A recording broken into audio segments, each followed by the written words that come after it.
Hi there, Loy Machedo speaking from LoyMachedo.com, and I was Loy Machedo. Today, the date is 11th April 2016. Time right now is 8:21 in the morning. All right, I just thought I'd make a couple of videos because people had asked me. Just woke up anyway. So the first one that I received is, Loy, how do you select a book when you buy a book?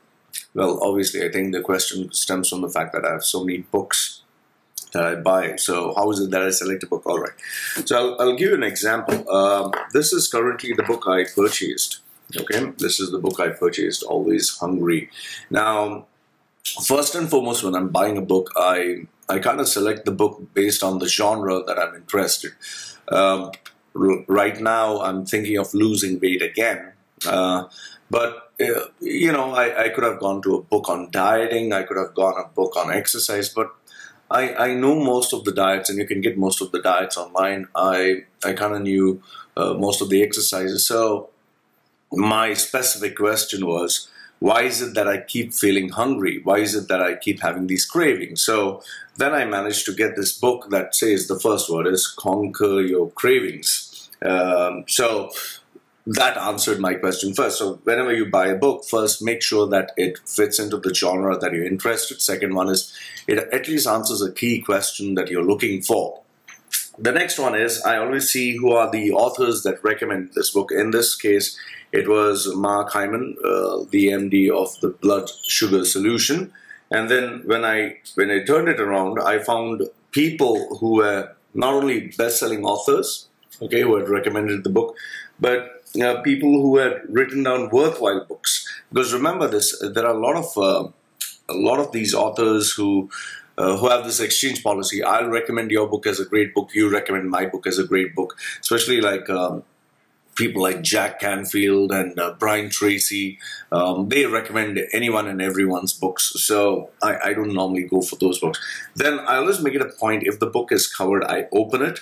And I check what are the table of contents. Like in this one, the first thing that stood out was after I opened the book, I noticed that there were many other people who gave recommendations. As you can see, many other people who gave recommendations and said this book was good.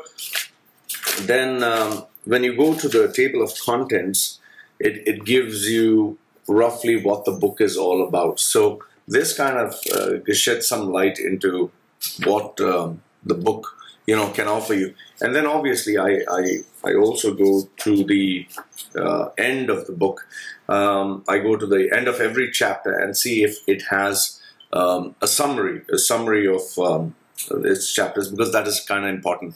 And then another thing which I do is when I go through the book, I just flip through the pages and see, can I actually understand like what the author is trying to say. If I just open any chapter, like for example this one, it clearly illustrates how much of carbs, how much of proteins, and how much of fat cells are required. So this book was kind of easy to read and easy to understand.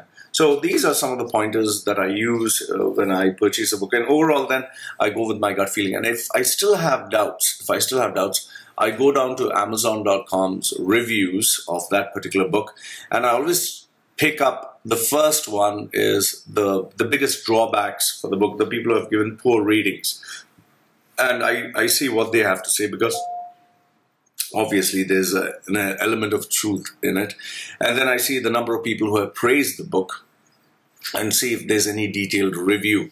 And overall it just comes down to, you know, like how many worthwhile names are there and versus how many, you know, just paid, you know, positive reviewers. Let me just give you another book. Let me see if I can find another book which I just purchased. All right, just give me a second.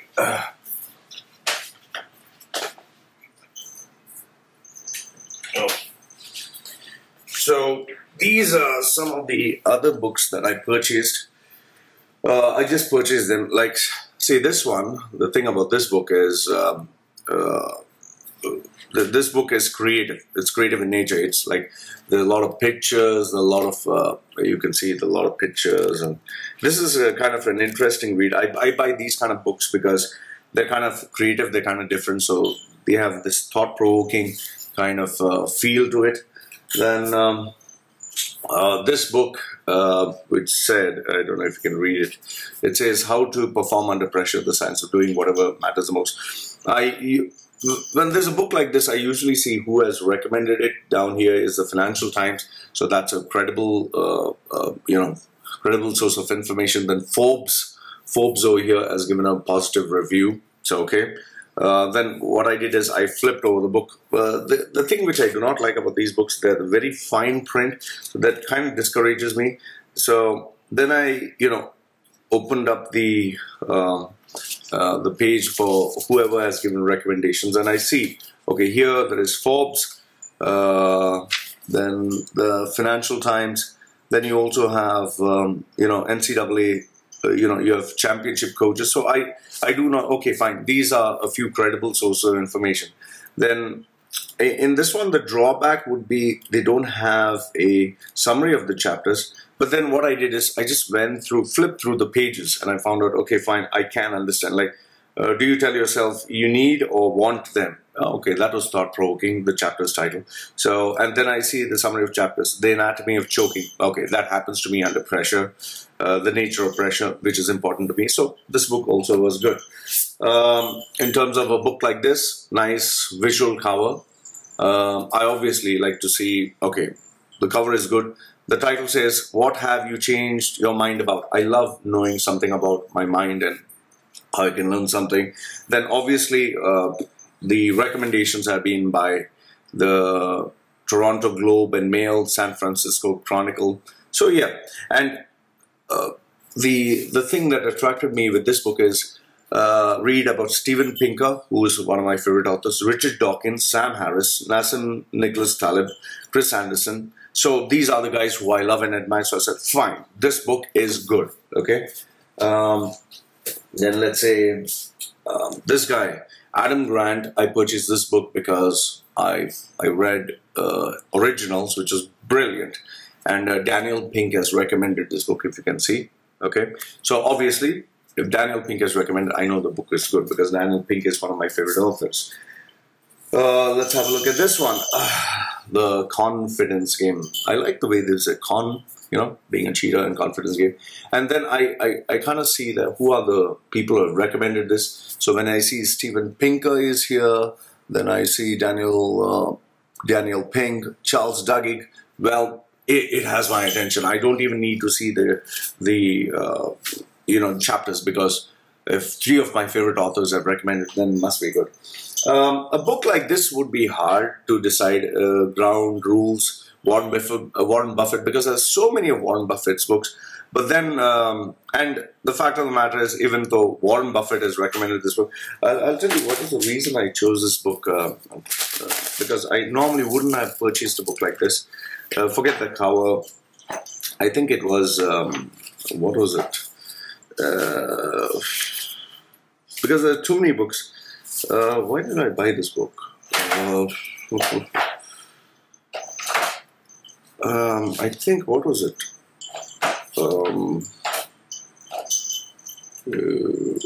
I don't know why I bought this book. I really don't know why I bought this book, because I don't know, maybe a gut feeling. I really don't know why I bought this book. But Words of Wisdom from Partnership. Fine, normally I wouldn't buy this book, but I bought this book. Okay. What else? What other book? Yeah, something like this, like Instant Motivation. I wouldn't have normally bought the book, but then when I saw the recommendations at the back, okay, the recommendations were compelling, life-changing, highly recommended. So still has a little cautious. They can say all this about positive motivational books. But then I like the small boxes where they give, the main points of the book. I like the chapter summary that was there. Okay. So then I realized, okay, these are some of the things I can use in my, training program. So then I bought this book. So these are some of the books that I buy, and, I think you kind of get an idea as to on what basis do I buy these books. Okay, let me tell you something like this, which I normally, this is not my area, but, a teenage brain. Now, why would I want a teenage brain, a book on teenage brain, when I'm not into having children. The part that attracts me is a neuroscience. It says neuroscience, so fine, you've got my attention. This book particularly did not have any recommendations, but then because it is in the field of neuroscience and because it helps understand youngsters, well, why not? So I think it kind of gives you an idea as to on what basis do I choose a book and why do I buy a book. So I hope it gave you some insight into how I choose books. But then again, remember, there'll always be a rare part of it where you might find the book very hard to read, or you might find the book very difficult to understand, or you might realize the book is a mistake.